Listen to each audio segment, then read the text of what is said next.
June 20th. Had a really late start this morning, this afternoon, because it's 1:20. I finally got out of bed around noon. Supposed to wake up early. Had a list of things to do. Had no idea what happened to that list. But, oh, there it is. I didn't know that today was the national holiday. I guess it was made national last year, Juneteenth. So today is to honor that. So I had no idea until last night. But again, I think that speaks to, how up to date I am with the news, right? I'm not really. I get whiffs of it here and there. So then I was like, oh great, that means I can't go to the post office. I can't call the IRS. I can't call the federal. Like, I had a list of things I was going to do, and a lot of them required me to contact government agencies. So, cross that off.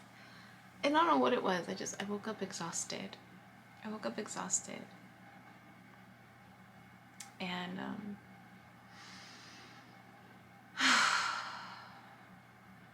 yeah.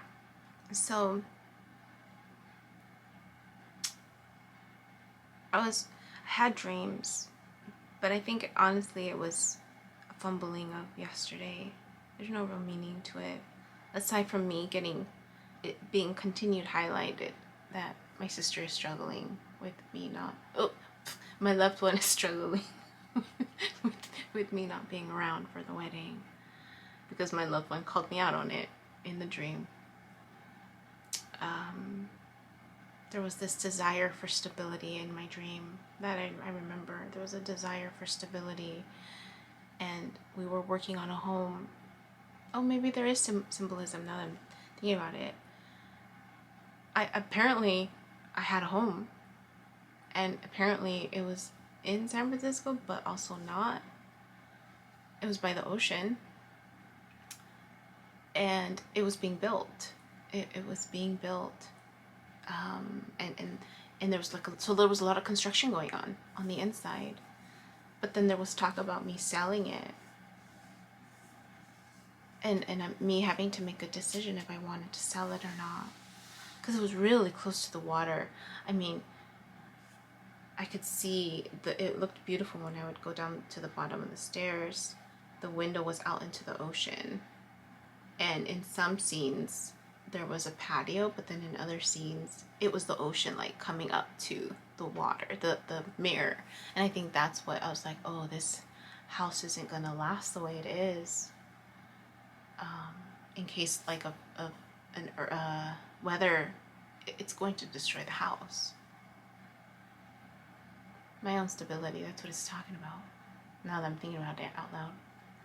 My own stability. I'm trying to work on putting these courses together, and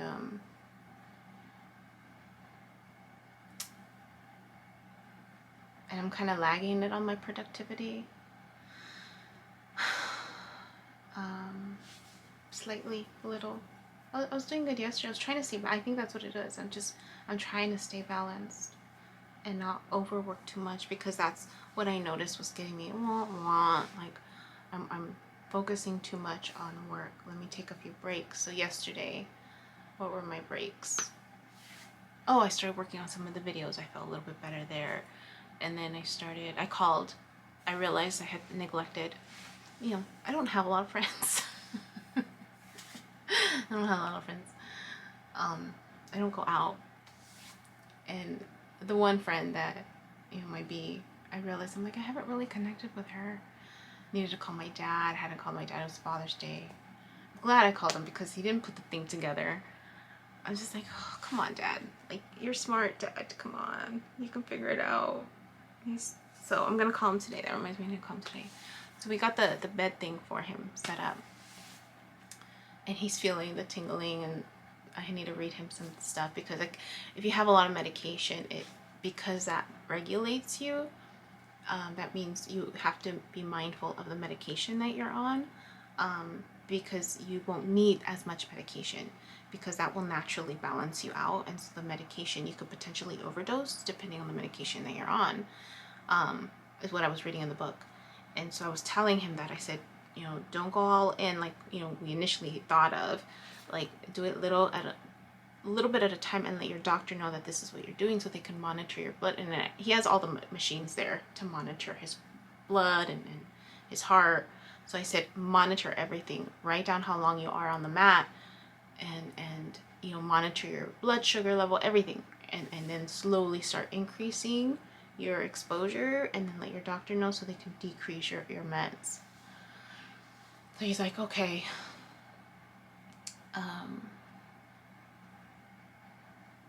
So I spent some time with him on the phone yesterday. I called my mom, and maybe, so I have FaceTime apparently on my laptop, which makes sense, right?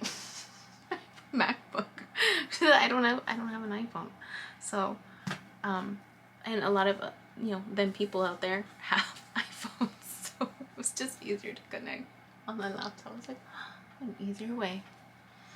So anyways, that helped in terms of just my flow, and yeah. But it's funny how things are falling into place.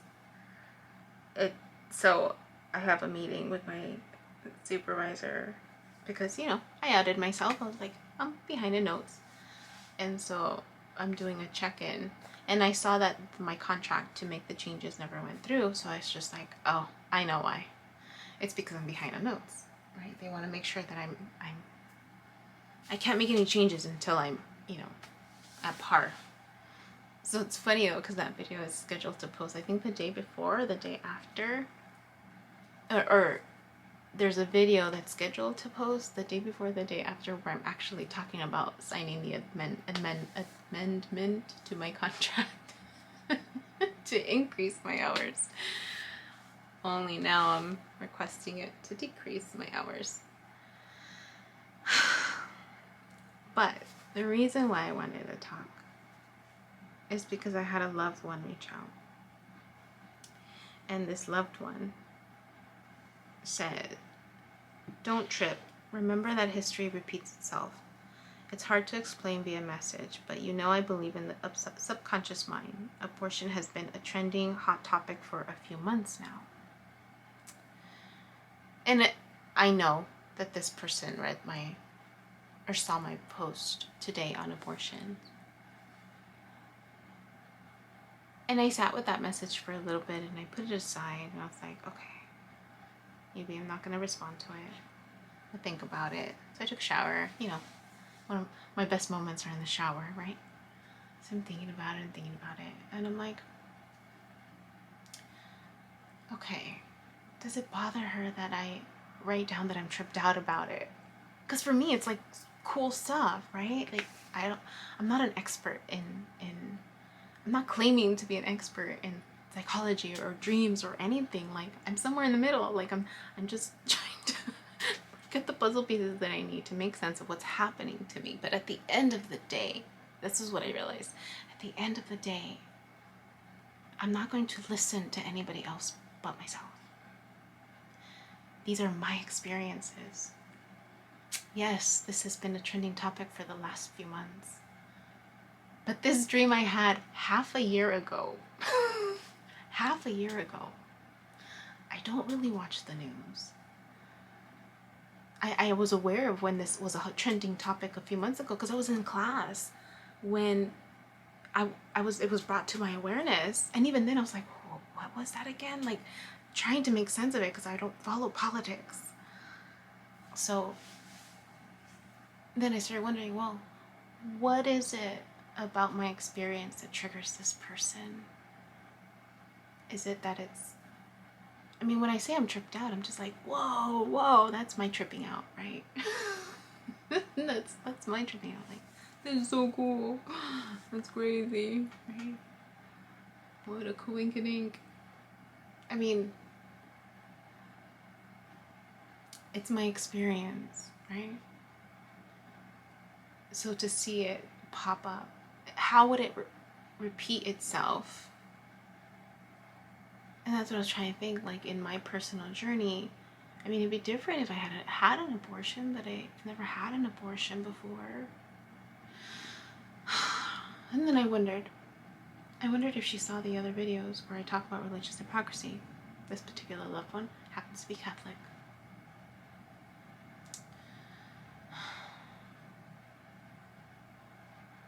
So that's what I was thinking about.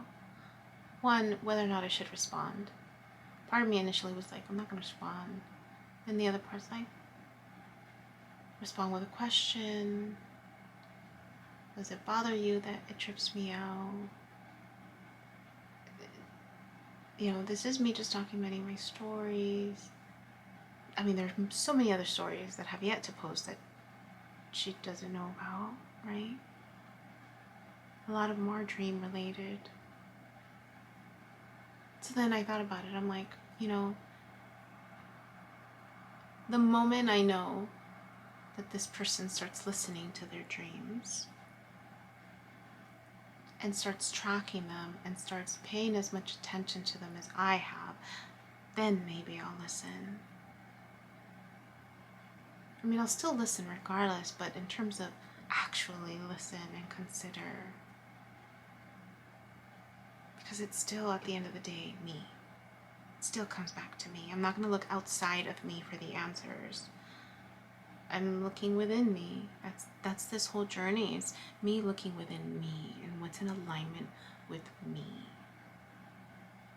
So, just wanted to speak to that trigger. Really, it evoked within me those thoughts, and wondering, this isn't the first time that this loved one says something like that, or tries to rationalize it, or tries to make sense of it. So then I wonder, like, are they trying to, I mean, I wonder, are they trying to be supportive? Are they trying to be providing answers? I don't know. I mean, we all tend to, right? I do it. Try to provide an answer. Now I'm wondering, how much of that do I do? Can I sit back a bit? I don't know. I mean, it'd be different if I went to this person to ask for their opinion, right? But I stopped doing that because I realized I have all the answers within. As long as it makes sense for me, that's what's important, right? I create my own reality.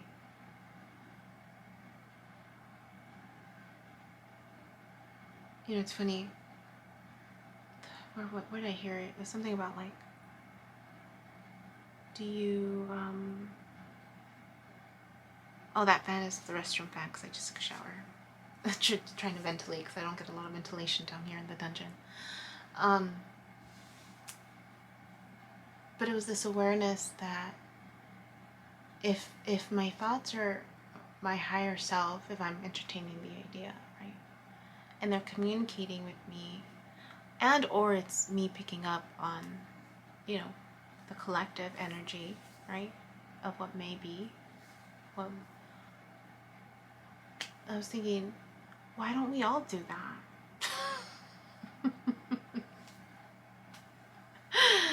Right?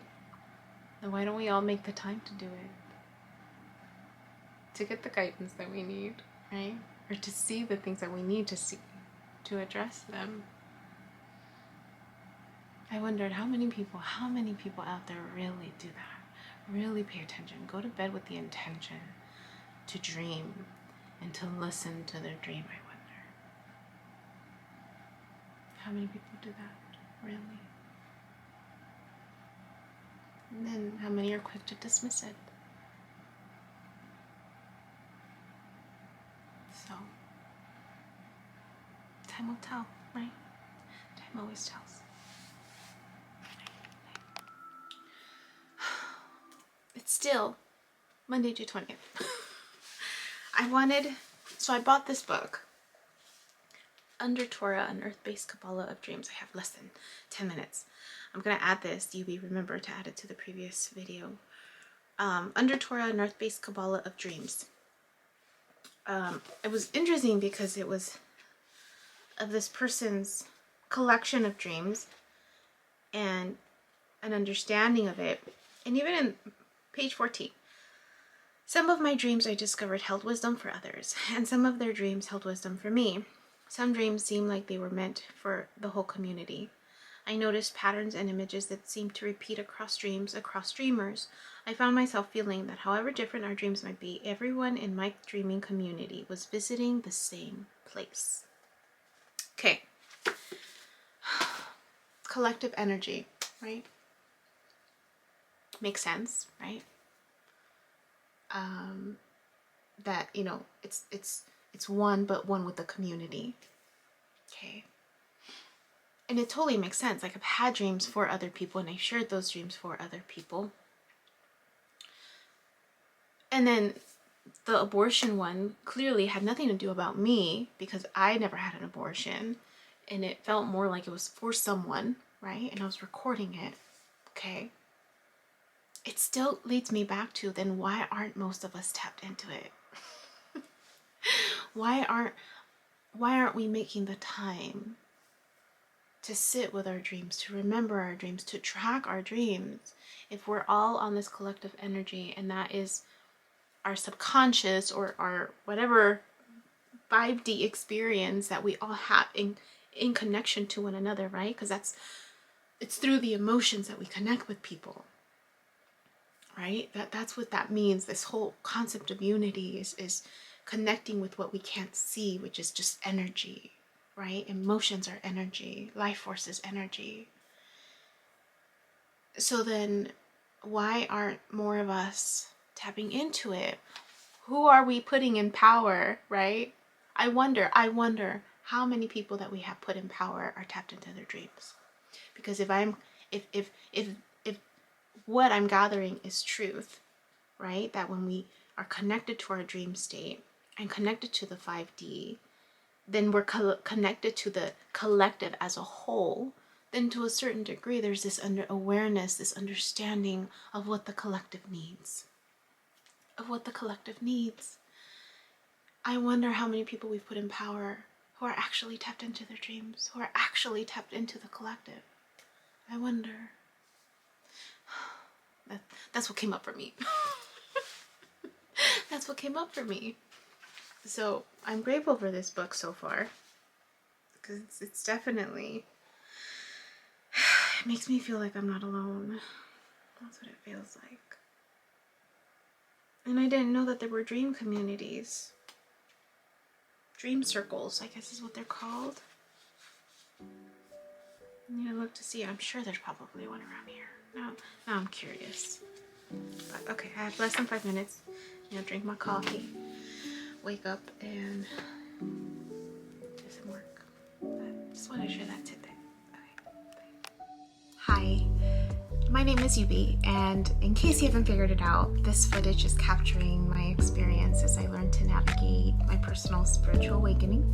I am learning that this experience is unique to each one of us. In whatever way we believe we are embracing living our truth, this just happens to be my journey. And despite me having a graduate degree and a license in clinical social work, this by no means is intended to replace any type of mental health advice. This is just me on a personal level, documenting my experience, shedding light on the truth that I am learning and discovering for myself, and really inviting you along for the ride. If by some magical chance you find this content to be helpful in any way, shape, or form, please click the like button, share the message, subscribe to my YouTube channel. I have an Instagram account, a personal one, and one specifically for this channel that you're more than welcome to check out. I'm an open book. I have also created t-shirt designs.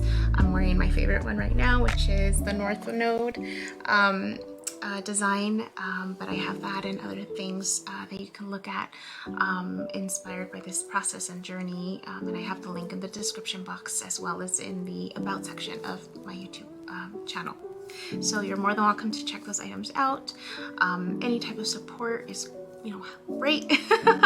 Again, if you find this content really helpful or meaningful, sometimes when we take that step and be vulnerable, with showing what's inside our hearts and what's really our truth, and we realize that we're much more connected than what we thought we were. And so I hope that as I'm living this experience, and that you find some type of truth for yourself, or find some type of ability to heal in some way just by relating, just by knowing that you're not alone. That really has been my goal with this process, not just being able to connect with others, but really for my own healing. It's definitely been a therapeutic experience and a very creative one for myself. So I thank you, and I wish you all the best, and we'll see what else comes next for me.